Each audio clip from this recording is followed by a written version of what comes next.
EBITDA। इस वीडियो में हम EBITDA के बारे में जानेंगे कि EBITDA क्या होता है।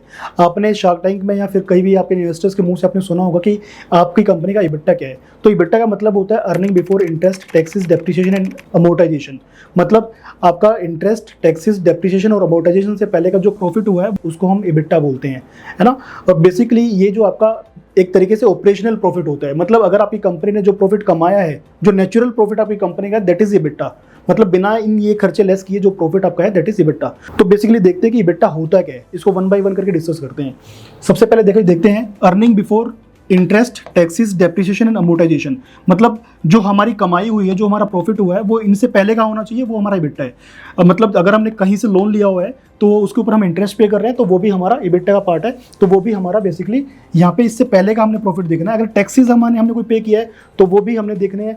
डेप्रिसिएशन हमने अगर कोई पे किया है तो वो भी हमने देखना है। और अमोर्टाइजेशन अगर हमारे एसेट पे कुछ हुआ है तो वो भी हमने देखना है। डेप्रिसिएशन और एप्रिसिएशन में डिफरेंस क्या है? डेप्रिसिएशन बेसिकली जो लगता है वो आपका एसेट्स के ऊपर लगता है, जो आपकी मशीनरी है, वटेवर आपकी बिल्डिंग है, इनके ऊपर आपका डेप्रिसिएशन लगेगा। मतलब जितना आप उसकी वैल्यू घटेगी वो डेप्रिसिएशन बोलते हैं उसको।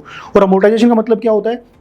जो इंटेंजिबल एसेट होती हैं, मतलब जो इंटेंजिबल एसेट होती हैं उनको हम बोलते हैं अमोर्टाइजेशन। मतलब जैसे एग्जांपल आपकी गुडविल है, या आपको कोई ट्रेडमार्क की आपको कोई ब्रांड नेम है, आपका कोई ट्रेडमार्क है, तो ट्रेडमार्क की वैल्यू अगर बढ़ेगी तो उसको हम अमोर्टाइजेशन बोलेंगे। अमोर्टाइजेशन का मतलब वैल्यू बढ़ना, डेप्रिसिएशन का मतलब वैल्यू का कम होना, घटना। तो ये बेसिकली ये हमारी ऑपरेशनल कॉस्ट का पार्ट नहीं होते, तो ये हमारे ऑपरेशनल प्रॉफिट में भी इंक्लूड नहीं होते।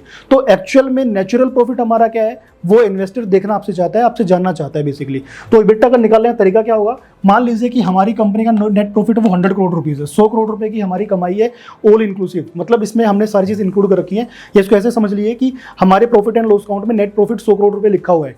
इसका मतलब क्या है कि हमने अगर नेट प्रॉफिट लिखा हुआ है तो इसका मतलब हमने हमारा डेप्रिसिएशन, हमारा इंटरेस्ट वगैरह सब कुछ उसमें से लेस है। तो इसका मतलब अगर मुझे EBITDA निकालना है तो पहले हम क्या करेंगे, उसको हम ऐड कर देंगे। तो इसका मतलब इंटरेस्ट अगर हमारा कोई मान लीजिए 20 लाख है, हमने कोई लोन पे इंटरेस्ट 20 लाख पे किया है, या फिर हमारा कोई टैक्सी से 20 लाख हमने पे कर दिया मान लो, या फिर डेप्रिसिएशन भी हमारा 20 लाख और अमोर्टाइजेशन हमारा 40 लाख रुपए है, तो इन सबको हम वापस से ऐड बैक करेंगे। मतलब ये टोटल इनका 1 करोड़ रुपए होता है। 1 करोड़ रुपए हमने ऐड बैक कर दिया, तो हमारा 101 करोड़ रुपए हमारा बेसिकली कंपनी का नेट प्रॉफिट है। तो ये नेट प्रॉफिट हमारा EBITDA है। आपने बार बार EBITDA का नाम सुना है, तो आज आपको शायद मेरे हिसाब से EBITDA क्लियर हो गया है। जय हिंद।